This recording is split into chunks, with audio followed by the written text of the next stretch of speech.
Il ne reste plus que quelques semaines avant que la force armée des États du Sahel soit pleinement opérationnelle, selon le ministre nigérien de la Défense qui s'est exprimé à la télévision publique. D'après lui, cette force unifiée, c'est son nom provisoire, est presque prête avec un effectif de 5000 soldats annoncés.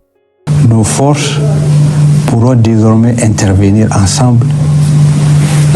Ou bien une force peut faire appel à l'autre qui a des moyens un peu plus stratégiques pour défendre. C'est nouveau, c'est original et c'est sécurisant pour notre espace et pour nos populations.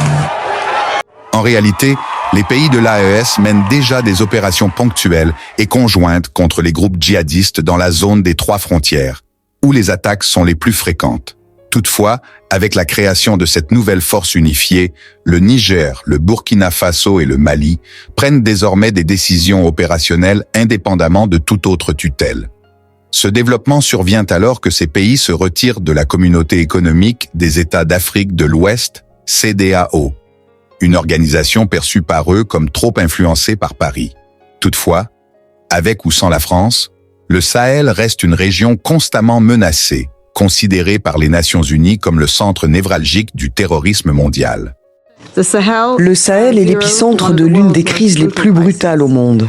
Depuis 3 ans, le nombre de personnes tuées par des terroristes dépasse les 6000, soit plus de la moitié de tous les décès liés au terrorisme dans le monde. Dans ce classement mondial des victimes du terrorisme, l'augmentation spectaculaire du nombre de morts dans la région des 3 frontières fait désormais du Burkina Faso le pays le plus touché.